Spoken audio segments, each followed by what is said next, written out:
প্রিয় শিক্ষার্থীরা, আমি ডক্টর ওয়াহিদা সুলতানা, সহকারী অধ্যাপক এবং বিভাগীয় প্রধান, ফিজিওলজি বিভাগ, শেরেবাংলা মেডিকেল কলেজ, বরিশাল। তোমাদের সবাইকে অনেক অনেক আমন্ত্রণ জানাচ্ছি আমার এই সহজ সরল বাংলা ভাষায় ফিজিওলজি শিক্ষার ক্লাস, ফিজিওলজির গল্পকথায়। আজকে আমরা থাইরয়েড হরমোনের কন্টিনিউ লেকচার অর্থাৎ দ্বিতীয় লেকচারটা নিয়ে আলোচনা করব।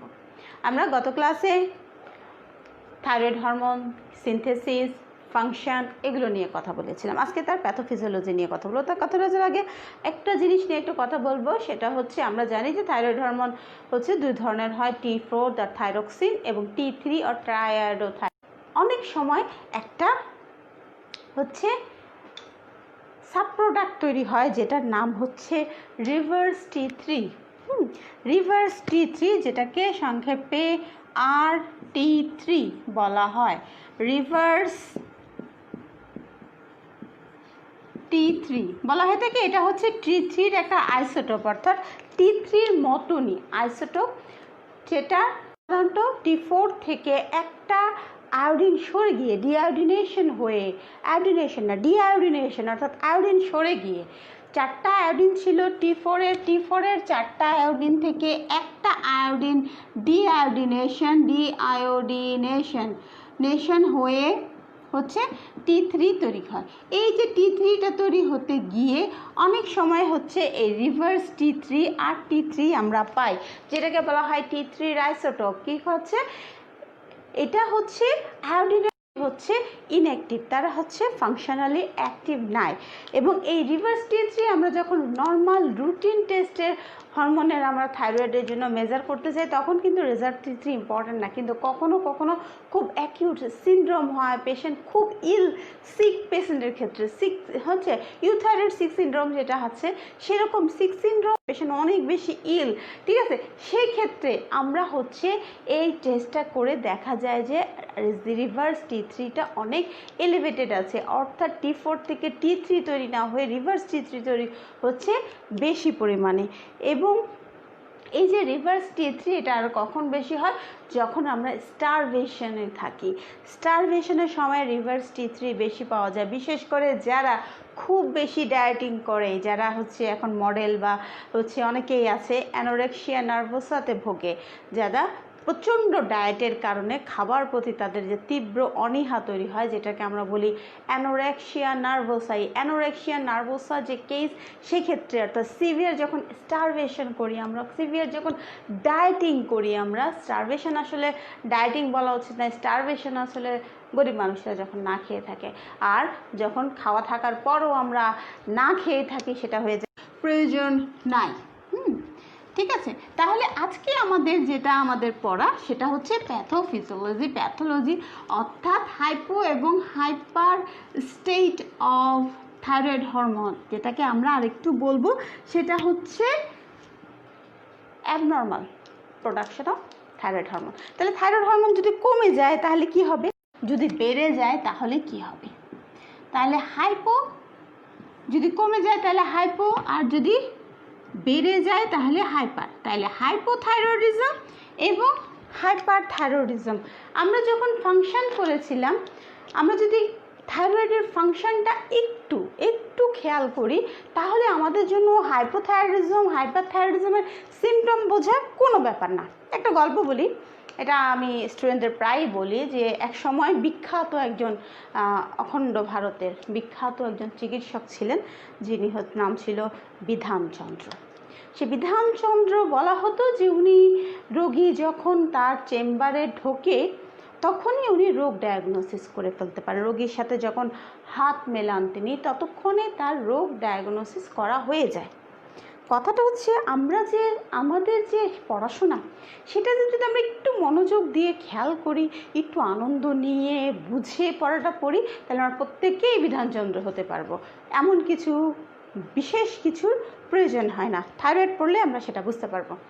যেমন তাহলে আমরা বলেছিলাম থাইরয়েডের ফাংশনটা যদি চিন্তা করি, যে এটা মেটাবলিজম বাড়ায়, আর যেহেতু তার কাজ হচ্ছে সেলুলার মেটাবলিজম বাড়িয়ে দেওয়া, মেটাবলিজম বাড়া মানে কি হবে, খাদ্য ভাঙবে, গ্লুকোজ ভাঙবে, ফ্যাট ভাঙবে, আর এই ফ্যাট গ্লুকোজ ভেঙে কি তৈরি হবে? Energy, ATP. এটিপিকে ভাঙবো আমি হচ্ছে কাজে লাগানোর জন্য, এটিপি লাগবে তার কাজ করার জন্য, বিভিন্ন ধরনের এনজাইম বা এগুলো করার জন্য। আলটিমেটলি এন্ড প্রোডাক্ট আমরা কি পাই? সেটা হচ্ছে হিট। আমি বলেছিলাম যত মেটাবলিজম হবে তত বডিতে হিট তৈরি হবে। সো যদি ফাংশন, থাইরয়েডের ফাংশন কমে যায়, যদি থাইরয়েডের ফাংশন কমে যায় তার মানে তার বডিতে হিট থাকবে বেশি, তাহলে তার গরম লাগবে বেশি। তাহলে হাইপো যে পেশেন্টগুলো তাদের থাকবে কোল্ড ইনটলারেন্স, তারা ঠান্ডা সহ্য করতে পারবে না, কোল্ড ইনটলারেন্স, কোল্ড ইনটলারেন্স। আর হাইপার যারা হবে তাদের হচ্ছে হিট ইনটলারেন্স। ঠিক আছে, কোল্ড ইনটলারেন্স আর হচ্ছে হিট ইনটলারেন্স। ঠিক আছে, তারপরে তাহলে হাইপো যে রোগী, থাইরয়েড যখন কমে যাবে, যেটাকে আমরা বলছি হাইপোথাইরয়েডিজম, তাহলে এই হাইপোথাইরয়েডিজমের সময় রোগী বলবে তার শীত লাগে বেশি। ঠিক আছে, অনেকেই দেখবে যে গরমকালে কাঁথামড়ি দিয়ে শুয়ে আছে, তাদের হাইপো হওয়ার সম্ভাবনা আছে। অনেকে দেখবে প্রবল শীত, সবাই কম্বল গায়ে দিচ্ছে, সবাই সোয়েটার পরে আছে, সে হচ্ছে হয়তো একটা পাতলা শার্ট পরে ঘুরছে, অথবা ফ্যান ছেড়ে দিয়ে ঘুমাচ্ছে, অথবা এসি ছেড়ে দিয়ে ঘুমাচ্ছে, যাই বলি, অর্থাৎ তার গরম লাগছে, তার মানে তার হিট প্রোডাকশনটা বেশি, সেখানে। সো কোল্ড ইনটলারেন্স, হাইপারে হবে হিট ইনটলারেন্স। তারপরে কি হবে? ওয়েট গেইন হবে। আর হাইপার যাদের, যেহেতু এক্সেসিভ মেটাবলিজম হচ্ছে, বডিতে যা হচ্ছে দিচ্ছি সেটাই ভেঙে যাচ্ছে, সো তার ওয়েট লস হবে। ওয়েট লস হবে। আবার যেহেতু হচ্ছে আমরা জানি সেটা অ্যাপাটাইট, আমাদের ইন্টেস্টাইনের উপর কাজ করে, তার হচ্ছে অ্যাপাটাইট বাড়ায় হচ্ছে থাইরয়েড হরমোন। সো যদি হাইপোথাইরয়েডিজম হয় তার রুচি থাকবে না, সো ডিক্রিজ অ্যাপাটাইট, অর্থাৎ খাবে কম, খাওয়ার ইচ্ছে থাকবে না, পেশেন্ট খাবে কম কিন্তু ওজন বাড়বে, অ্যাপাটাইট। তাহলে ডিক্রিজ অ্যাপাটাইট, এর হয়ে যাবে কি? Increase appetite, increase appetite. এখন যেটা বলছিলাম সেটা হচ্ছে যেহেতু মেটাবলিজম কম হয় হাইপোতে, ঠিক আছে, হাইপোতে হিট প্রোডাকশন কম হয়, তাদের হচ্ছে টেম্পারেচার কম থাকবে। আরেকটা জিনিস আছে, তাদের স্কিনটা হচ্ছে স্মুথনেস হারিয়ে যায়, রাফ হয়ে যায়, ঠিক আছে, ড্রাই হয়ে যায়। হাইপো যাদের, তাদের স্কিন রাফ থাকবে, টোড লাইক, অনেকটা ব্যাঙে হাত দিছো কিনা জানি না, ব্যাঙের গা যেমন রাফ হয়ে যায়, একটু খসখসে, সে খসখসে হয়ে যাবে, সো রাফ স্কিন হয়ে যাবে। সো একটা মানুষের সাথে যখন হ্যান্ডশেক করতে যাবে, হ্যান্ডশেক করতে গেলে সেই মানুষটার হাত যদি মনে হয় শুকনো, ড্রাই এবং স্কিনটা রাফ, খসখসে, দেন মাথায় তোমার চলে আসবে this may B A case of hypothyroidism. তার হাত শুকনো এবং খসখসে, ঠিক আছে, শুকনো এবং খসখসে, তার মানে তার হাইপোথাইরয়েডিজম হতে পারে। সো স্কিন হচ্ছে বিশেষ করে পামের স্কিন ড্রাই অ্যান্ড রাফ। আর ওদিকে কি হচ্ছে, যেহেতু মেটাবলিজম অনেক বেশি হচ্ছে, হিট প্রোডাকশন বেড়ে যাচ্ছে, তাদের সোয়েটিং বেশি হবে, আর সোয়েটিং হওয়ার ফলে তালুও ঘামবে, তালুর যে গ্ল্যান্ড কম, যেখানে সিক্রেশন হয় না, সেদের ঠিকান থেকেও তাদের হচ্ছে সোয়েটিং হবে। তাদের কি হবে, যখন হ্যান্ডশেক করতে যাবে তখন ওই পার্সনটার হাত কি হবে, ভেজা, স্যাঁতসেঁতে, কেমন যেন, মানে হাত হ্যান্ডশেক করলে কেমন একটা অস্বস্তি লাগবে, যে ওয়েট ময়েস্ট, ঠিক আছে, ওয়েট, ঠিক আছে, আর ময়েস্ট স্কিনটা থাকবে, ঠিক আছে, পাম যেটা, ঠিক আছে। তাহলে আমার যে স্কিন, আমরা স্কিন বা এমনি স্কিন হচ্ছে রাফ হয়ে যাবে, ড্রাই হয়ে যাবে, টোড লাইক, অর্থাৎ হচ্ছে ব্যাঙের চামড়ার মতো শুকনো খসখসে হয়ে যাবে, সেটা হবে হাইপোথাইরয়েডিজমে। আর হচ্ছে হাত তালু ঘামতেছে, ভেজা ভেজা ময়েস্ট থাকবে, সেটা হবে হচ্ছে হাইপারের ক্ষেত্রে। তাহলে একটা পেশেন্ট যখন আসে তোমার সাথে হ্যান্ডশেক করবে, তখন ওই হাতের চামড়া দেখে ইজিলি তুমি আবিষ্কার করতে পারবে যে this is a case of hypo or hyperthyroidism. So Bidhan Chandra সবাই হতে পারে, ঠিক আছে। এরকম অজস্র আছে, হাঁটার বিভিন্ন ধরনের গেট আছে, সেই গেটগুলো যদি চিনে যাও তাহলে লোক হেঁটে আসলে তুমি বলতে পারবে এটার এই রোগ আছে। মানে সে কথা বলার এক একটা রোগে এক এক ধরন আছে, সেটা যদি চিনে যাও তাতেও তুমি বুঝে যাবে যে লোকটার হচ্ছে বা রোগীটার হচ্ছে এই সমস্যা আছে। সো বিধানচন্দ্র হওয়ার মতো বিখ্যাত ডাক্তার হওয়া বিষয় না, বিষয় হচ্ছে যে পড়াটা পড়ছি, যা কিছু আমি শিখছি, শিক্ষাটা মন দিয়ে শেখা, ঠিক মতো শেখা, কারেক্ট ইনফরমেশনটা নেওয়া, ওইটুকুই নিলেই দেখবে একজন ভালো চিকিৎসক হয়ে যাবে। সো আমরা যেটা বলছিলাম হাইপোথাইরয়েডিজম এবং হাইপোথাইরয়েডিজম নিয়ে, সেটা হচ্ছে তাহলে স্কিনটা হচ্ছে হাইপোতে হবে ড্রাই, ঠিক আছে, রাফ, আর হাইপারে হবে ময়েস্ট, ওয়েট, অর্থাৎ ভেজা ভেজা। এরপরে যেটা আমরা বললাম হাইপোথাইরয়েডিজমের ক্ষেত্রে কি বলেছিলাম, সিএনএসের উপর এফেক্ট আমরা বলেছিলাম। সিএনএস হচ্ছে মাইলিনেশনে হেল্প করে।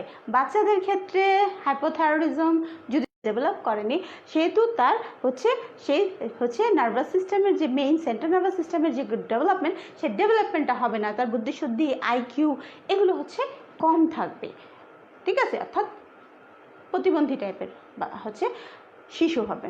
আর যেটা বড়দের ক্ষেত্রে কি হবে, আমরা বড়দের ক্ষেত্রে এটাই বলি, বড়দের ক্ষেত্রে আমরা বলেছিলাম যেটা মাইলিনেশনে হেল্প করে। সো যদি হাইপো হয় তার মাইলিনেশনে হ্যাম্পার্ড হবে, মাইলিনেশনে যেহেতু হ্যাম্পার্ড হবে, আমরা জানি মাইলিনেশনের ফলে নার্ভের যে ইম্পালস সেটার স্পিড ঠিক হয়। সো কী হবে, হাইপোর ক্ষেত্রে স্লো হয়ে যাবে, ওই যে বলেছিলাম গন্ডারের চামড়ার মতো হয়ে যাবে, আজকে বললে 3 দিন পর জানতে পারে, এরকম টাইপের। সো স্লো, তার ইনফরমেশন যাওয়াটা স্লো হয়ে যাবে। সো তার যে রিফ্লেক্স, সে যে রেসপন্স করবে, সে রিফ্লেক্স, সেই রিফ্লেক্সটা ডিক্রিজ করবে, স্লো রিফ্লেক্স হবে। সো নিজের যখন আমি দেবো, যখন আমি রিফ্লেক্স দেখবো নিজেরকে বাড়িয়ে করার জন্য, প্যাটেলার টেন্ডনে যখন আমি ট্যাপিং করব, তখন হাইপো যখন হবে তখন রিফ্লেক্সটা স্লো হয়ে যাবে, স্লো, তাহলে স্লাগিশ, রিফ্লেক্সটা স্লাগিশ হয়ে গেছে, স্লো হয়ে যাচ্ছে। বাট হাইপারে কী হবে, যেহেতু তার এক্সাইটেশন বেশি, নার্ভে ইরিটেশন বেশি হচ্ছে, বেশি বেশি থাইরয়েড গিয়ে নার্ভের একটা ঝড় তুলতেছে, ইম্পালসের ঝড় বয়ে দিচ্ছে, সেহেতু তার রিফ্লেক্স যেটা থাকবে সেটা হবে খুব র্যাপিড, এবং দেওয়ার সাথে সাথে অর্থাৎ প্যাটেলার টেন্ডন করার সাথে তো ঠাস করে তার রিফ্লেক্স দেখা যাবে, তাহলে হাইপার হবে, রিফ্লেক্সটা হয়ে যাবে হাইপার। আর এদিকে আমরা পাবো হচ্ছে স্লাগিশ রিফ্লেক্স, রিফ্লেক্স রিয়াকশনটা ওখানে হবে অনেক বেশি হাইপার, আর এখানে হাইপোথাইরয়েডিজমে হবে এটা হিজ রিয়াকশন। তারপরে যেটা আমরা বলেছিলাম মেমোরির ক্ষেত্রে, হাইপোথাইরয়েডিজমে যেটা হবে সেটা হচ্ছে ফরগেটফুলনেস হবে, যেহেতু মেমোরি, লার্নিং এগুলোর উপর ইফেক্ট করে হয়, সেহেতু তার লার্নিং স্কিল কমে যাবে, মনে রাখতে পারবে না, ফরগেটফুল হবে। বা ক্ষেত্রে কী হবে, খুব বেশি এক্সাইটেশন, নার্ভের এক্সাইটেশন অনেক বেশি থাকবে, তো রেস্টলেস থাকবে। তারপরে যেটা সিভিএসের উপর আমরা বলেছিলাম, সিভিএসের ওপরে হার্টবিটে যেটা কি করে, হার্ট রেটটা বাড়ায়, ফোর্স অফ কন্ট্রাকশন বাড়ায়। সো যখন হাইপো হবে হার্টবিট কম থাকবে, আমরা ব্র্যাডিকার্ডিয়া পাবো। আর ওদিকে হাইপারে যখন হবে, যেহেতু heart rate force of contraction বাড়াচ্ছে, তাহলে আমরা ট্রাকিকার্ডিয়া পাবো, হাইপারটেনশন পাবো, ঠিক আছে, সিস্টোলিক হাইপারটেনশন পাবো। এরপরে যেটা আমরা বলেছিলাম গ্যাস্ট্রোইন্টেস্টাইনাল ট্র্যাকের ওপর, গ্যাস্ট্রোইন্টেস্টাইনাল ট্র্যাকের ওপর আমরা বলেছিলাম যে নর্মাল সিক্রেশন এবং মর্টালিটি মেনটেন করে থাইরয়েড হরমোন। সো স্বাভাবিক যখন হাইপোথাইরয়েডিজম হবে তার মর্টালিটি কমে যাবে, আর মর্টালিটি যখন কমে যাবে তখন কি হবে, তখন হবে কনস্টিপেশন, মর্টালিটি কমে যাবে তখন হবে কনস্টিপেশন। আর হাইপারে যেহেতু মর্টালিটি বেড়ে যাবে সেটা হবে ডায়রিয়া। সো কনস্টিপেশন, হাইপোতে হবে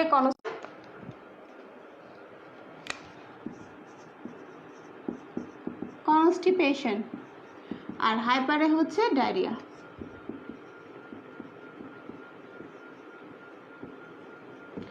হাইপারে হবে ডায়রিয়া, লুজ মোশন হবে, ঠিক আছে।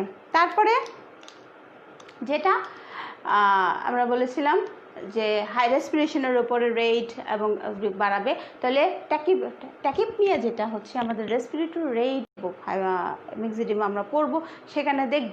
সহজ ভাষায় আমার দিকে যদি তাকাও তাহলেও বুঝতে পারবে, কারণ আমার নিজেরও হাইপোথাইরয়েডিজম আছে।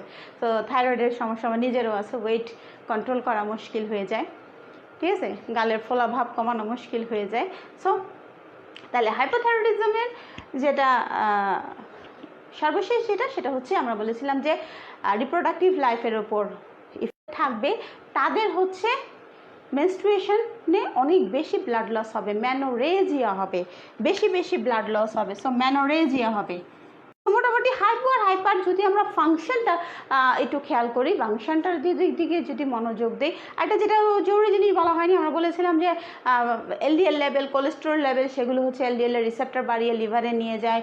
কোলেস্টেরলটা হচ্ছে বাইলের মাধ্যমে এক্সক্রিশন করে, মেটাবলিজম করে ফিসিসের মাধ্যমে বের করে দেয়। সেই জন্য আমাদের যে ব্যাড কোলেস্টেরল আছে, এলডিএল এবং কোলেস্টেরল ট্রাইগ্লিসারাইড নর্মাল করে রাখে থাইরয়েড হরমোন। সো যখন হাইপোথাইরয়েডিজম হবে তখন কিন্তু আমাদের ব্যাড কোলেস্টেরলের পরিমাণ ব্লাডে বেড়ে যাবে, ফলে ডিসলিপিডিমিয়া হবে এবং এই সব পেশেন্টদের অ্যাথেরোস্ক্লেরোসিস হওয়ার চান্স আছে, অর্থাৎ হার্ট অ্যাটাকের সুযোগ সম্ভাবনা বেশি থাকে। So increase LDL cholesterol level, so increase chance of atherosclerosis,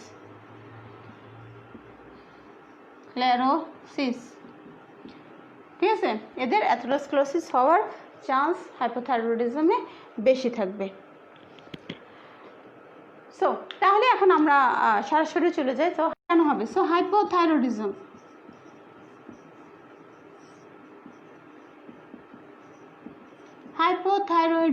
ঠিক আছে, হাইপোথাইরয়েডিজম আমরা বললাম প্রাইমারি আর সেকেন্ডারি। কী কারণে হতে পারে?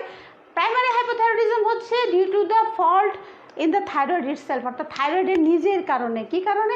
থাইরয়েডের যে আমাদের যে স্টেপস অফ সিনথেসিস, যে আয়োডিন আসবে, সে আয়োডিন লাগে আমার, সে আয়োডিন যদি সিনথেসিস আমি না পাই, আয়োডিনের যদি ডেফিসিয়েন্সি থাকে, আমার যে ফুড যেটা আমরা বলেছিলাম আয়োডিনের source, sea salt, sea food হচ্ছে, তারপর আয়োডাইজ লবণ, আমাদের যে সিশর এরিয়াতে হচ্ছে যে ক্রপস অ্যান্ড ভেজিটেবলস হয় সেগুলোর মধ্যে আয়োডিন থাকে। সো এই যে আমার খাবার, সেখানে যদি আয়োডিনের ডেফিসিয়েন্সি থাকে, সেই সাপ্লাই আমার যতটুকু দরকার 150 মাইক্রোগ্রাম যে পার ডে আমার দরকার, সেই রিকোয়ারমেন্টসটা যদি আয়োডিন না থাকে, ডেফিসিয়েন্সি থাকে, তাহলে আমার থাইরয়েড হরমোন সিনথেসিসের সমস্যা হবে। সো আয়োডিন ডিসিপিট হয়। আরেকটা যেটা হয়, আমার হরমোন তৈরি হচ্ছে কিন্তু আমার অটোইমিউন ডিজিজ হচ্ছে, যে কারণে হচ্ছে থাইরয়েডের এগেনস্টে এক ধরনের অ্যান্টিবডি তৈরি হচ্ছে, যেটাকে আমরা বলতেছি হাশিমোটোস থাইরয়েডাইটিস। ঠিক আছে, এই নেক রিজন বা অন্যান্য রিজনের যে রেডিওথেরাপি দিচ্ছে, সেই রেডিওথেরাপির ইফেক্টের কারণে যদি থাইরয়েড গ্ল্যান্ডগুলো আর কাজ না করে। So primary hypothyroidism occurs due to the fault in the thyroid itself, ঠিক আছে, thyroid itself, primary hypothyroidism. So cause গুলো আমরা কি বললাম? primary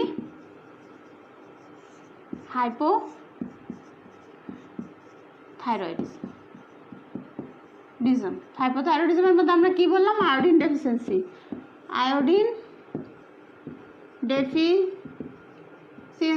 ঠিক আছে, আয়োডিন ডেফিসিয়েন্সি যদি থাকে, সে আয়োডিন ডেফিসিয়েন্সির কারণে হতে পারে। আর এটা কী কারণে হবে? হাশিমোটোস থাইরয়েডাইটিস, ঠিক আছে, হাশিমোটোস থাইরয়েডাইটিস, ঠিক আছে, হাশিমোটোস থাইরয়েডাইটিস। আর 3 নম্বর যেটা কারণ আমরা বলেছিলাম সেটা হচ্ছে সার্জিক্যাল রিমুভাল। সার্জিক্যাল, 3 কালার দিয়ে লিখি তাইলে বোঝা যাবে।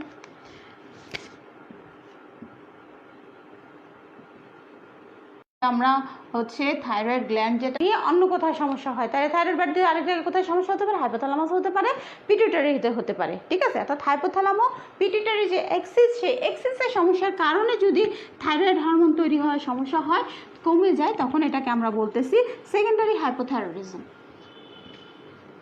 So secondary hypothyroidism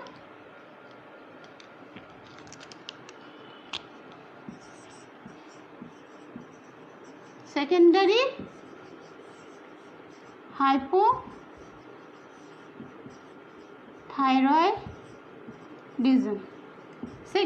hypothyroidism. Secondary hypothyroidism কোথায় থাকে? যদি আমার হাইপোথ্যালামাস থেকে থাইরয়েড রিলিজিং হরমোন রিলিজ না হয়, so absence of,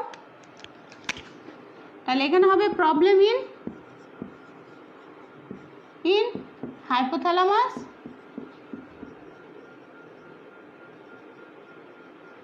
and pituitary, anteripituitary,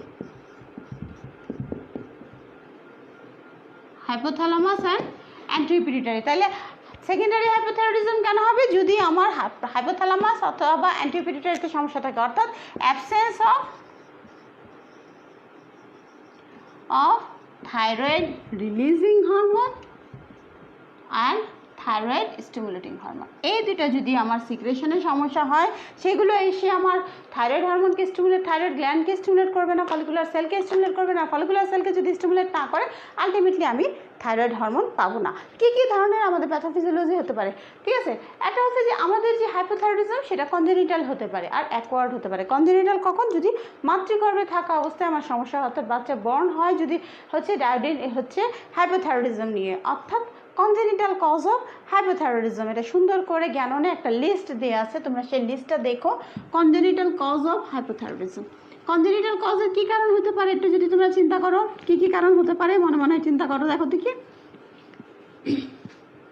জন্মগত ত্রুটি, তার মানে মার কোনো ডেফিসিয়েন্সি থাকতে হবে, তাই তো? তাহলে কনজেনিটাল কজ অফ হাইপোথাইরয়েডিজম বা cause of congenital hypothyroidism, congenital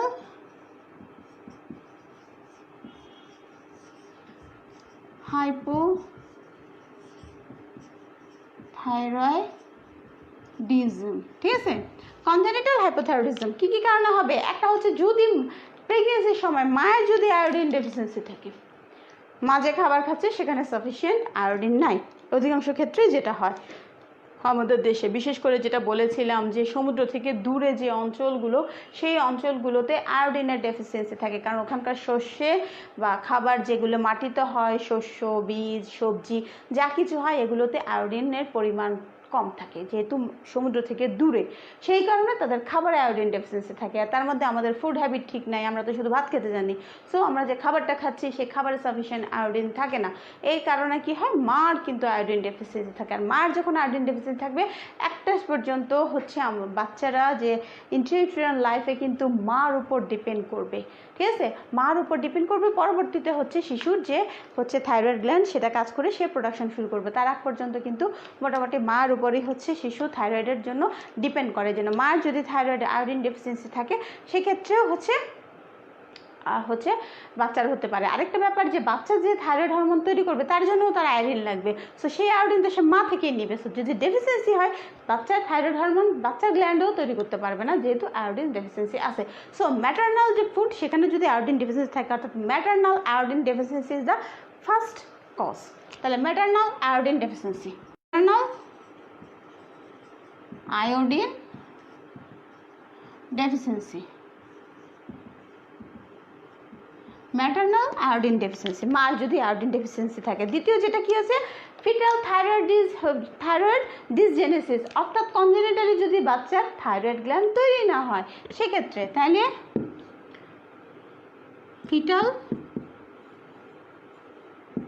thyroid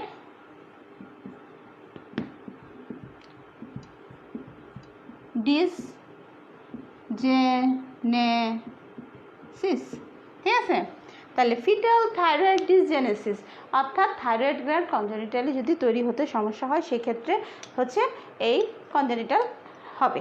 তারপরে যেটা হবে, যদি এই যে কোনো ধরনের সমস্যা থাকে, এটাকে আমরা বলি ইনবর্ন, জন্মগত, হ্যাঁ, inborn error of thyroid hormone synthesis. ঠিক আছে, তাহলে inborn error of thyroid hormone synthesis, thyroid hormone যদি জন্মগতভাবে সিনথেসিস হওয়ার জন্য যদি সেই এনজাইম না থাকে, আমার যদি সেই সোডিয়াম পটাশিয়াম সিম্পোর্ট যেটা আছে সেটাতে কোনো সমস্যা থাকে, এগুলো সব কিছু, এটার এগেনস্টে যদি কোনো হচ্ছে অ্যান্টিবডি তৈরি হয়ে থাকে, অটোইমিউন কোনো ডিজিজ থাকে, সব কিছুর কারণে তখন থাইরয়েড হরমোন সিনথেসিস হতে পারবে না বাচ্চাদের ক্ষেত্রে। সেটা আরেকটা জিনিস কী হবে, সেটা হচ্ছে যেটা বললাম, মার যদি অ্যান্টি থাইরয়েড অ্যান্টিবডি থাকে, যেটা ক্রস করে প্লাসেন্টা ক্রস করে বাচ্চার কাছে চলে যাবে এবং বাচ্চার গায়ে ইফেক্ট করবে। সো 4 নাম্বার যেটা আমরা বললাম সেটা হচ্ছে নাম্বার 4 যেটা বললাম সেটা হচ্ছে ম্যাটারনাল অ্যান্টিথাইরয়েড অ্যান্টিবডি। তাহলে ম্যাটারনাল অ্যান্টিথাইরয়েড অ্যান্টিবডি চলে গেল প্লাসেন্টা দিয়ে, দ্যাট ক্রস প্লাসেন্টা। তাহলে প্লাসেন্টাকে ক্রস করে চলে গেল অ্যান্টিথাইরয়েড অ্যান্টিবডি, স্বাভাবিকভাবে তার যে হচ্ছে থাইরয়েড গ্ল্যান্ড আছে সেখানে গিয়ে কাজ করে তার সাথে রিয়াকশন করবে, ফলে হরমোন তৈরি হতে পারছে না। তাহলে maternal antithyroid antibody that crosses the placenta, এটা হচ্ছে একটা। দেন 5 নাম্বার কি, যদি ফিটাসের হাইপোথ্যালামাস এবং পিটুইটারিতে জানা থাকে তাহলে ফিটাল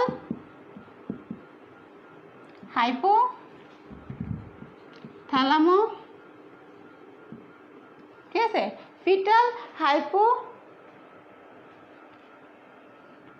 হাইপোপিটুইটারি হাইপোথাইরয়েডিজম, হাইপোপিটুইটারি হাইপোথাইরয়েডিজম, অর্থাৎ হাইপোথ্যালামাস ও পিটুইটারিতে যদি কোনো সমস্যা থাকে হাইপোথাইরয়েডিজম। তাহলে ফিটাসের থাইরয়েড গ্ল্যান্ড ইনটেক আছে কিন্তু তার যে হাইপোথ্যালামাস হাইপোথ্যালামাস থেকে অ্যান্টিপিটুইটারি হাইপোথ্যালামাস যে এক্সিস, সেই এক্সিসে যদি সমস্যা থাকে অর্থাৎ অ্যান্টিপিটুইটারি যদি যে হচ্ছে থাইরয়েড সেলগুলো আছে সেগুলো যদি কোনো সমস্যা থাকে, ওখান থেকে যে সেলগুলো রিলিজ করতেছে হাইপোথ্যালামাস এই রিলিজিং হরমোন, সেটা যদি সমস্যা থাকে সেক্ষেত্রেও কিন্তু হতে পারে। সো কনজেনিটাল অ্যানোমালি যে কনজেনিটাল হাইপোথাইরয়েডিজমে আমরা দেখলাম যে এই 5টা কজ যে কারণে মেনলি আমাদের হাইপোথাইরয়েডিজম কনজেনিটাল হাইপোথাইরয়েডিজম হতে পারে। এরপরে আমরা চলে যাব যে কনজেনিটালের পরে, তাহলে আমাদের যে হাইপোথাইরয়েডিজম আছে সে হাইপোথাইরয়েডিজম হচ্ছে, আমরা পরীক্ষাতে তোমাদের সবচেয়ে বেশি যে কোশ্চেনটা হয় সেটা হচ্ছে হাইপোথাইরয়েডিজম কয় ধরনের আছে আমরা জানি, একটা বললাম কনজেনিটালি হতে পারে। সো আমাদের যেটা হয় সেটা হচ্ছে চিলড্রেনের ক্ষেত্রে এবং বড়দের ক্ষেত্রে। চিলড্রেনের ক্ষেত্রে যে হাইপোথাইরয়েডিজম হয় এটার নাম হচ্ছে ক্রিটিনিজম। খুব ক্রিটিনিজম, ঠিক আছে,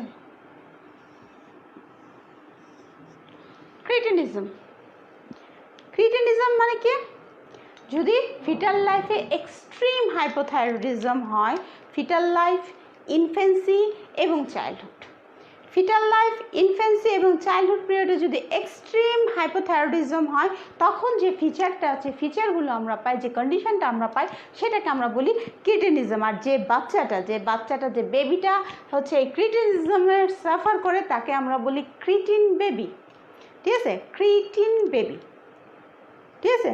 তাহলে এটা কী কারণে হতে পারে, ওই যে বলেছিলাম কনজেনিটাল অ্যানোমালিস, কনজেনিটাল হাইপোথাইরয়েডিজমের যে কজগুলো, ম্যাটারনাল আয়োডিন ডেফিসিয়েন্সি থাকতে পারে, ঠিক আছে, তারপরে তার থাইরয়েড ডিসজেনেসিস থাকতে পারে, তার হাইপোথ্যালামো পিটুইটারি অ্যাক্সিসের সমস্যার কারণে হতে পারে, ম্যাটারনাল অ্যান্টিথাইরয়েড অ্যান্টিবডি থাকতে পারে যেটা প্লাসেন্টা ক্রস করে যেতে পারে। তো সবচেয়ে বেশি যেটা আমাদের দেশে কমন সেটা হচ্ছে আয়োডিন ডেফিসিয়েন্সি। কী কারণে?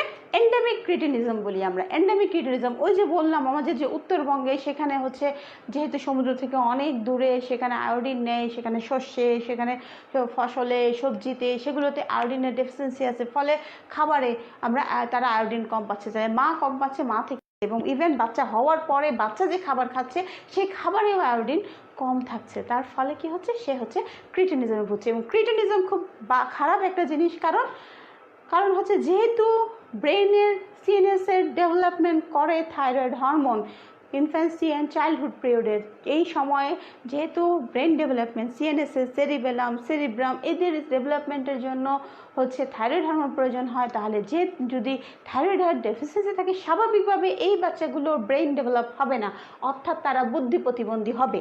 আর এই কনসেপ্টটার জন্য বুদ্ধি প্রতিবন্ধী বাচ্চার পরিমাণ বেড়ে যাচ্ছিল বলেই কিন্তু সরকার লবণের মাধ্যমে আয়োডিন দেয়ার, সাপ্লাই করার যে ছাড়া আয়োডিন ডেফিসিয়েন্সি ছাড়া অন্য কারণে থাইরয়েডিজম হতে পারে, বাট আয়োডিন ডেফিসিয়েন্সির যে কারণে যে পরিমাণ বিপুল পরিমাণ বিস্কুট্তরঙ্গের দিকে যে ক্রিটিনিজমের যে অবস্থাটা ছিল সেটা অনেকটা রিকভার করা গেছে শুধুমাত্র ছোট্ট একটা বুদ্ধি লবণের মাধ্যমে আয়োডিন সাপ্লাই করার জন্য, আয়োডাইজ সল্টের জন্য।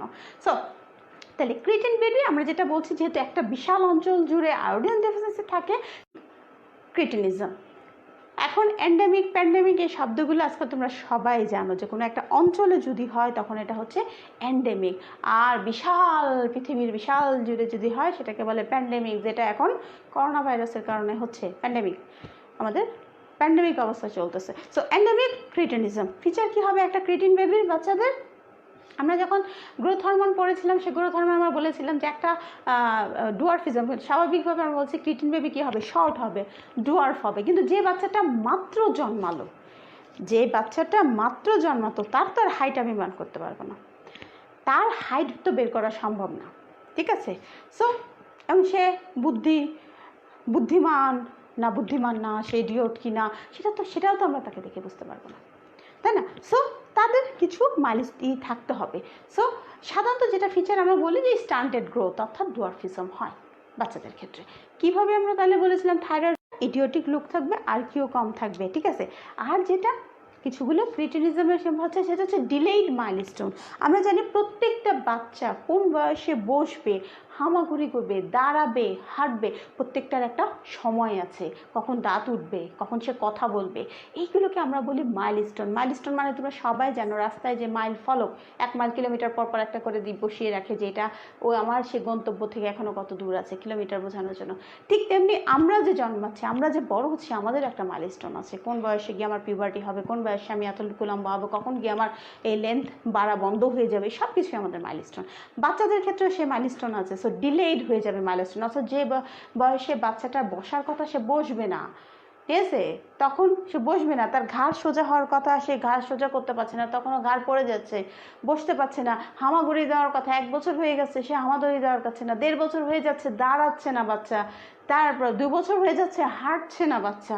এই সব কিছুই হচ্ছে হাইপোথাইরয়েডিজম, অর্থাৎ হচ্ছে ক্রিটিনিজমের একটা লক্ষণ। তারপরে যেটা হবে, এই বেবিগুলো কী হবে, টাং হচ্ছে সোয়েলিং থাকে একটু, সেই ফোলা থাকে, যে কারণে টাংটা মুখের ভেতরে আর জায়গা করতে পারে না, টাংটা বাইরের দিকে চলে আসে, যেটাকে আমরা বলি প্রোট্রুডেড টাং। এবং টাং যেহেতু বাইরে চলে আসে, স্বাভাবিক সালাইভেশন মুখের ভেতরে আর থাকবে না, বাইরে পড়বে। সো ড্রিবলিং অফ সালাইভা থাকবে, ঠিক আছে? ড্রিবলিং অফ সালাইভা, সব প্রোট্রুডেড টাং থাকবে, ড্রিবলিং অফ সালাইভা থাকে, ইডিওটিক লুক থাকে, আইকিউ কম থাকে, আর সবচেয়ে বড় সেটা হচ্ছে তার হচ্ছে পট বেলি অ্যাবডোমেন থাকে, একটু পেটটা ফোলা থাকে, নাভিটা একটু ফোলা থাকে, পট বেলি থাকে, ঠিক আছে? তারপরে যেটা হচ্ছে সেক্সুয়াল ইম্যাচিউরিটি থাকে, ঠিক আছে? ইনফ্যান্টদের মতো সেক্সুয়াল ইম্যাচিউরিটি থাকে। সো তাহলে ক্রিটিনিজমের যেটা, তাহলে নিউবর্ন বেবির ক্ষেত্রে কিভাবে বুঝতে পারবো? বাচ্চাটাকে দেখেই মনে হবে এদের তার চোখ আই ফোল্ডটা একটু ভিতরেই দেওয়া, একটু হচ্ছে বোচা বোবা ভাব, একটু ফোলা ভাব, পাফি টাইপের বাচ্চা, ঠিক আছে? সেক্ষেত্রে অ্যাবডোমেনটা একটু হচ্ছে প্রোট্রুডেড, দেখে বোঝা যায় যে this is a case of cretinism. তোমরা একটু, আমি যেহেতু পাওয়ার পয়েন্ট ইউজ করছি না, আমি তোমাদের ক্রিটিন বেবির ছবিটা দেখতে পাচ্ছি না, তোমরা একটু নেটে সার্চ দিয়ে ক্রিটিন বেবি সার্চ দিলে অজস্র ছবি দেখতে পারবা, সেই ছবিগুলো দেখে তোমরা ইজিলি বুঝতে পারবে যে ক্রিটিনিজমের বাচ্চার ছবিটা কেমন থাকে, ঠিক আছে? সো তাহলে কিটেন বেবি কীভাবে ট্রিটমেন্ট করবো? যদি আমরা কিটেন বেবি আমরা জানি যে যদি আমরা হচ্ছে নিউনেটের ক্ষেত্রে, ঠিক আছে, অ্যাডিকুয়েট আয়োডিন অথবা থাইরক্সিন, যে আমাদের যেটা থাইরক্সিন যে হরমোন যেটা, সেটা যদি আমরা সাপ্লাই দিতে পারি, তাহলে ইজিলি কিন্তু এটাকে রিটার্ন করা যায়, ঠিক আছে? রিটার্ন করা যায়, কিন্তু এটা শুরু করতে হবে কি না, জন্মের কয়েক সপ্তাহের মধ্যেই তৈরি করতে পারবে, যাতে এর গ্রোথটা ঠিক থাকে। এবং ইন্ট্রাইউটেরাল লাইফে, প্রেগনেন্সি পিরিয়ডে মায়ের যদি হাইপোথাইরয়েডিজম ডায়াগনোসিস হয় সাথেই কিন্তু তাকে থাইরয়েড সাপ্লিমেন্ট শুরু করতে হবে। এই কারণে কিন্তু থাইরয়েডের যে টেস্ট, এটা কিন্তু এখন ম্যাটার্নাল রুটিন চেক আপের মধ্যে করা হচ্ছে, যদিও আমাদের দেশে এখনও প্রবলভাবে এটা শুরু হয়নি, বিশেষ করে আমাদের রোগীরা রাজি থাকে না, তাদের ধারণা আমরা অযথাই একগাদা করে টেস্ট দিই। থাইরয়েডের টেস্ট মাস্ট, একটা মেয়ের প্রেগনেন্সি পিরিয়ডে থাইরয়েডের টেস্ট অবশ্যই রুটিনভাবে করা উচিত, যাতে তার থাইরয়েডের সমস্যা আছে কিনা সেটা দেখতে পারে, এবং যদি থাকে সেক্ষেত্রে সাপ্লিমেন্টারি দিতে পারে, যাতে বাচ্চাটা মেন্টাল রিটার্ডেশনের হওয়ার যে হরমোনের যে সাপ্লিমেন্টেশন খুব সহজ ট্যাবলেট আকারে পাওয়া যায়, সো সেগুলো আমরা দিলে এটা কিন্তু রিভার্স করতে পারি। কিন্তু যখন আরও দেরি হয়ে যায় তখন কিন্তু আর কিচ্ছু করা থাকে না, কারণ ব্রেন ডেভেলপ অলরেডি হয়ে যায়, তখন আর কয়েক বছর পরে আসলে তখন আর এটাকে রিভার্স করা সম্ভব হয় না। সো এটা হচ্ছে ক্রিটিনিজম। এরপরে যেটা বড়দের যেটা, সেটা হচ্ছে myxoedema. So hypothyroidism in case of অ্যাডাল্টদের যদি থাইরয়েডের সমস্যা হয় সেটাকে আমরা বলি মিক্সিডিমা।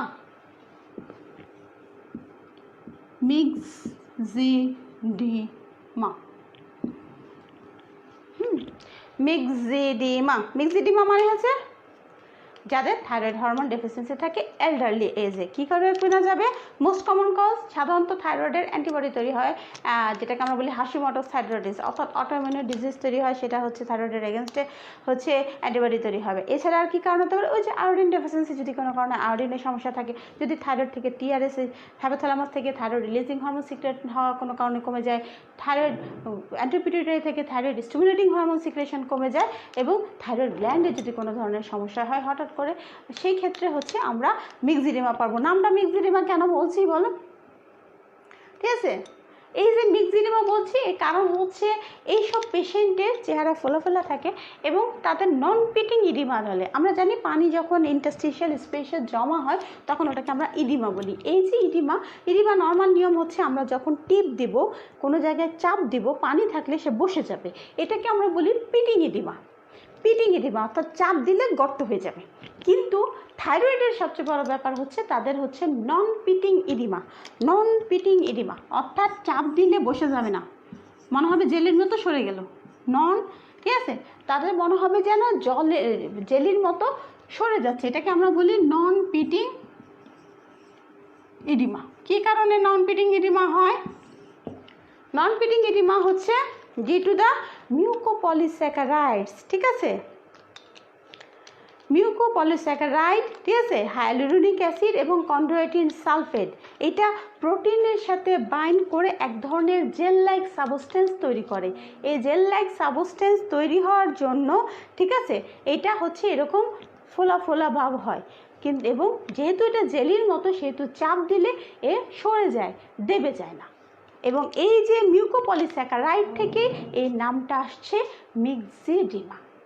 মিউকোপলিস্যাকারাইড থেকেই এর নামটা আসছে মিক্সিডিমা।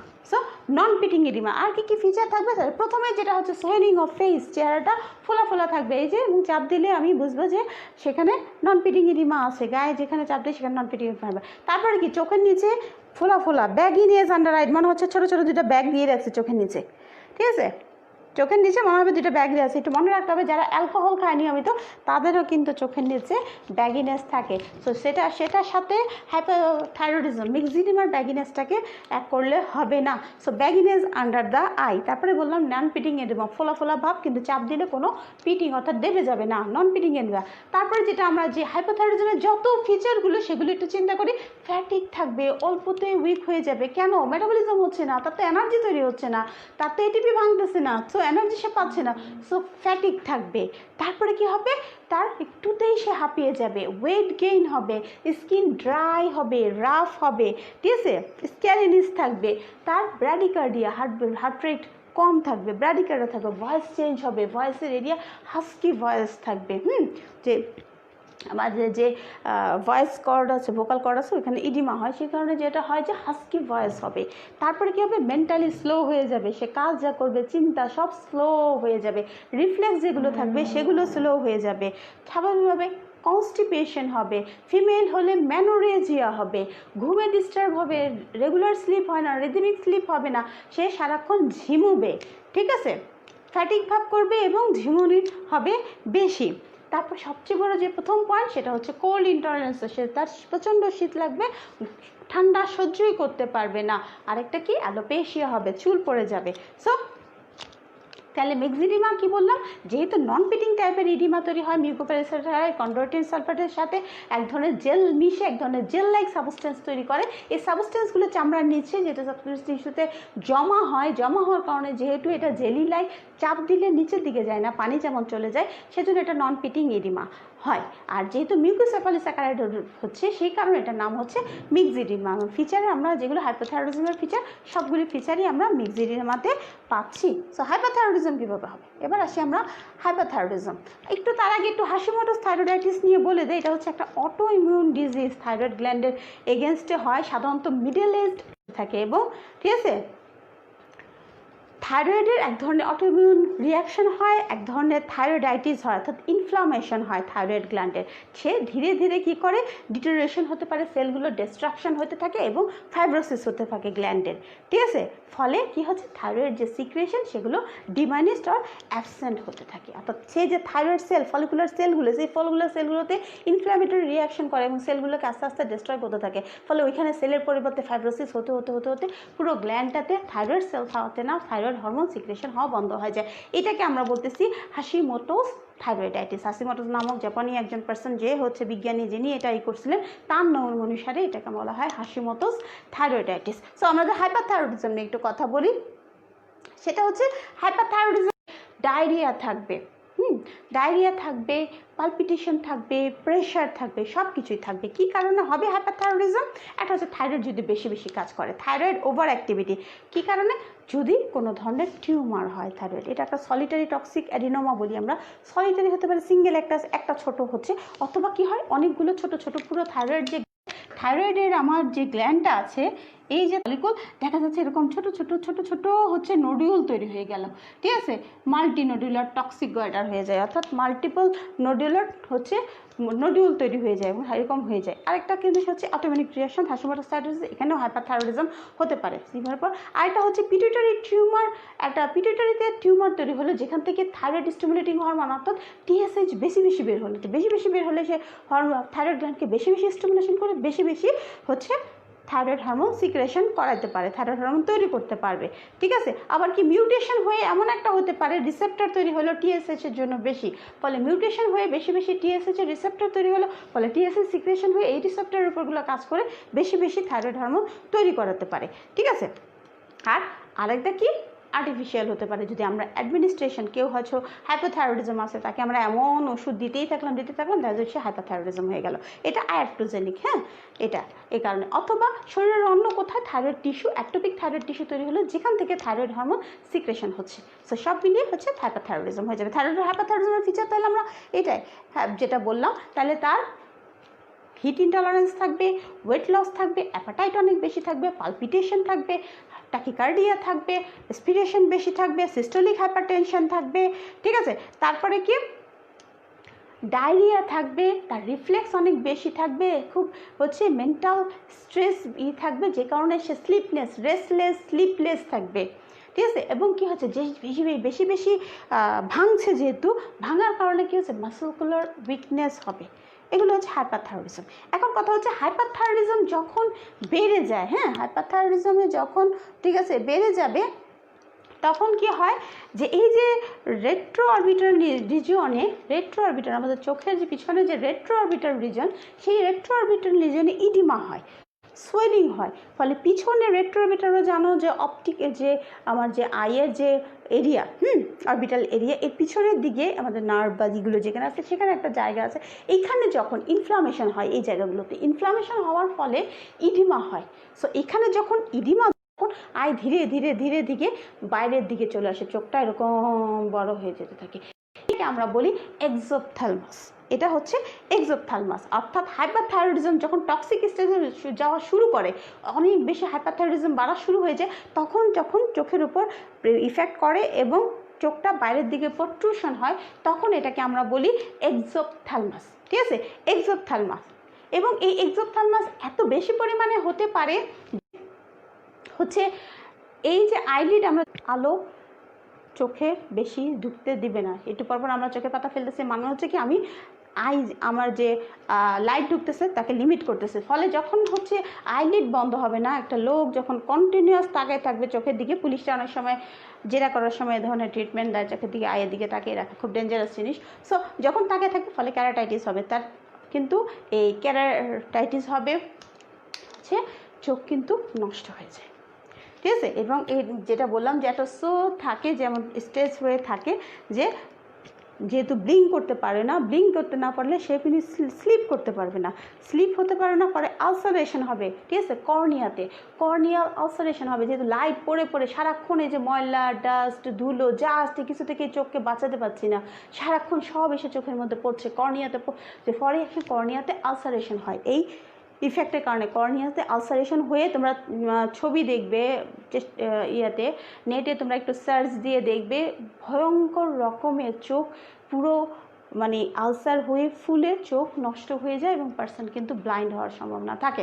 সো এটা হচ্ছে এক্সোথ্যালমাস। যখন এর চেয়েও বেশি, এর এক্সোথ্যালমাস থাকার পরও যখন টক্সিক ইফেক্ট অনেক বেশি চলে যায়, তখন টোটালি হাইপোথাইরয়েডিজম যেটা হয় সেটাকে আমরা বলি গ্রেভস ডিজিজ, ঠিক আছে, তখন আমরা সেটাকে বলি হচ্ছে গ্রেভস ডিজিজ, ঠিক আছে।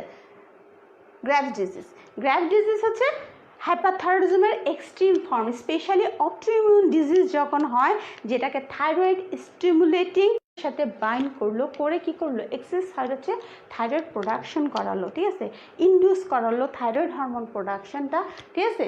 ফলে আমরা জানি থাইরয়েড গ্ল্যান্ড হচ্ছে সাইক্লিক এএমপির মাধ্যমে কাজ করে, ফলে হচ্ছে প্রচুর পরিমাণ হচ্ছে থাইরয়েড কাজ করা শুরু করে দেয়, তখন যে অবস্থাটা তৈরি হয় সেটা হচ্ছে গ্রেভস ডিজিজ। গ্রেভস ডিজিজ হচ্ছে হাইপারথাইরয়েডিজমের একেবারে এক্সট্রিম পর্যায়ে, যে পর্যায়ে চোখ এক্সোথ্যালমাস থাকবে, পার্সন দেখতে পারবে না, এমন একটা অবস্থা থাকবে, তার নার্ভে প্রচণ্ড পরিমাণে হচ্ছে স্টিমুলেশন যাবে, রেস্টলেস থাকবে এবং বাকি সব হিট ইনটলারেন্স থেকে শুরু করে যা কিছু লুজ মোশনই সব কিছুই তার এক্সট্রিম অ্যামাউন্টে থাকবে এবং এই পার্সনের ক্ষেত্রে বেঁচে থাকা সম্ভব না। যে একবার গ্রেভস ডিজিজের রোগী দেখছেন সে সারা জীবন মনে রাখবে। কারণ আমি আমার স্টুডেন্ট লাইফে ছিলাম গ্রেভসের ডিজিজের পেশেন্ট, যে কারণে আজও সেই লোক এবং তার কষ্ট এখনও আমি বলতে পারি না, এখনও আমার চোখের সামনে ভাসে কীভাবে লোকটার সেই চোখগুলো বের হয়ে আসে। এখন আমরা যেটা একটু কথা বলি, আজকে অনেক সময় নিয়ে নিচ্ছি, তারপরে আমি একটু লেকচারটা শেষ করি,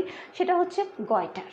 গয়টার কী জিনিস? Swelling of the thyroid gland. Thyroid gland যদি সোয়েলিং হয়ে যায় তখন হচ্ছে আমাদের যে এনলার্জমেন্ট হয়, তখন এটাকে আমরা বলি গয়টার। কয় ভাগে ভাগ করি আমরা? গয়টার ডিউ টু হাইপারথাইরয়েডিজমের জন্য হতে পারে, হাইপারথাইরয়েডিজমে যেতে হবে। যদি হাইপারথাইরয়েডিজমের জন্য গয়টার হয় তখন ওটাকে আমরা বলি টক্সিক গয়টার, আর হচ্ছে যদি হাইপোথাইরয়েডিজমের জন্য হয় তখন ওটাকে আমরা বলি non toxic goitre. Toxic goitre এবং non toxic goitre, toxic goitre এবং নন টক্সিক গয়টার। এই যে হাইপোথাইরয়েডিজমের জন্য নন টক্সিক গয়টার, এটাকে আমরা আবার দুই ভাগে ভাগ করি। একটা হচ্ছে এন্ডেমিক কলয়েড গয়টার, একটা হচ্ছে idiopathic non toxic goitre. Endemic colloid goitre, endemic colloid goitre আমরা একটা বললাম যে উত্তরাঞ্চলে যেখানে হচ্ছে আয়োডিন ডেফিসিয়েন্সি আছে একটা এরিয়া জুড়ে, তখন যাদের গয়টার হচ্ছে অনেকেরই দেখা যাচ্ছে থাইরয়েড ফুলে যায়, গয়টার হয়, সেটা কিন্তু এন্ডেমিক কলয়েড গয়টার। আর একটা হচ্ছে ইডিওপ্যাথিক গয়টার, সেটা হচ্ছে কারণ, ঠিক আছে। এন্ডেমিক কলয়েড গয়টার আমরা তো বললাম যেটা হচ্ছে আরেকটা নাম হচ্ছে আয়োডিন ডেফিসিয়েন্সি গয়টার। আর ইডিওপ্যাথিক নন টক্সিক গয়টার যেটা হয় সেটা হচ্ছে যদি আমার ওই যে থাইরয়েড পারঅক্সাইডের যে এনজাইম আছে সেটার যদি ডেফিসিয়েন্সি থাকে, ঠিক আছে, ডিআয়োডিনেজ যে এনজাইম আছে সেটার যদি ডেফিসিয়েন্সি থাকে, অর্থাৎ গয়টার করতে পারে। আমরা খাবার খাওয়ার সময় অনেক কিছুই জানতে হয় আমাদের ডক্টর হিসাবে, তো গয়ট্রোজেনিক কিছু খাবার আছে। গয়ট্রোজেনিক খাবার কোনগুলো?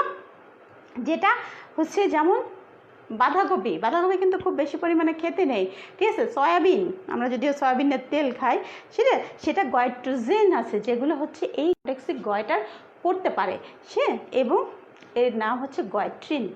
এই যে গয়ট্রিনের কারণে, ঠিক আছে, তারা কন্টেইন করে বলে এইগুলো হচ্ছে হাইপোথাইরয়েডিজম অর্থাৎ গয়টার করতে পারে। তো বাঁধাকপি এই জন্যই বলা হয়ে থাকে যে বাঁধাকপি খেতে হবে, কিন্তু অনেক বেশি পরিমাণে, একবারে না, সেক্ষেত্রে গয়টার হওয়ার সম্ভাবনা আছে। সো আমরা যেটা বললাম হাইপোথাইরয়েড, একটা হচ্ছে টক্সিক গয়টার, একটা হচ্ছে নন টক্সিক গয়টার। তো আমরা এই যে এত কিছু পড়লাম, এই মধ্যে আমরা থাইরয়েড হরমোন যে আছে সেগুলো আমরা কীভাবে থাইরয়েডের টেস্ট করব? ল্যাবরেটরিতে, laboratory test for thyroid hormone. আমরা কী করব? প্রথম যে কাজটা আমাদের সেটা হচ্ছে serum level of thyroid stimulating hormone. যদি একটা টেস্ট করতে হয় থাইরয়েড টেস্টে, থাইরয়েড গ্ল্যান্ডের জন্য, সেটা হবে TSH. So serum TSH level, serum TSH decrease T4 T3, এটা কিন্তু ইন্ডিকেট করবে হাইপোথাইরয়েডিজম। অনেক সময় টিএসএইচ বেশি থাকে কিন্তু T4 T3 নর্মাল থাকে, এটাকে বলা হয় সাবক্লিনিক্যাল হাইপোথাইরয়েডিজম। সাবক্লিনিক্যাল হাইপোথাইরয়েডিজম অর্থাৎ টিএসএইচটা স্টিমুলেশন বেশি আছে কিন্তু T4 কম। কেন? কারণ হচ্ছে অনেকটা সময় ধরে কিন্তু হরমোন লস, ঠিক আছে। এটাতে সাধারণত কোনো সিমটমস থাকা যায় না। আমাদের ওভারেজ 5% পপুলেশন যারা আছে তাদের কিন্তু সাবক্লিনিক্যাল হাইপোথাইরয়েডিজম অর্থাৎ টিএসএইচ বেশি থাকতে পারে, ঠিক আছে। এইটা আমরা দেখব। এখন এই T4 TSH এর মধ্যে আবার ভাগ আছে, টোটাল হচ্ছে T4 T3 আছে, ফ্রি T4 T3 আছে। এখন ভেরিয়েশন আমাদের বিশেষ করে ফ্রি T4 T3 যেটা FT4 FT3 সেগুলি এখন বেশি ইউজ করে। তার সাথে আরেকটা জিনিস আজকাল ইউজ করি, সেটা আমরা যেটা বললাম রিভার্স T3 আর T3 লেভেলও দেখা হয় যখন হচ্ছে যেটা বলেছিলাম সিক ইউথাইরয়েড সিনড্রোম, সেক্ষেত্রেও কিন্তু রিভার্স T3 হচ্ছে লেভেল দেখা হয়, জানার জন্য যে আসলে তার থাইরয়েডের কোনো সমস্যা আছে কিনা বাকি। সো মোটামুটি আমাদের থাইরয়েড হরমোনের যে ক্লাস বাকি অংশনে যেগুলো ছিল এই পর্যন্তই। আশা করি তারও বুঝতে অসুবিধা হয়নি, তারপরেও অনেক কিছু হয়তো সেক্ষেত্রে সেগুলো জানাবে, আমরা সেগুলো প্রশ্নের উত্তর দেব অবশ্যই। সো আজকের ক্লাস, আজকের লেকচার এই পর্যন্তই। তোমরা সবাই ভালো থেকো, সুস্থ থেকো।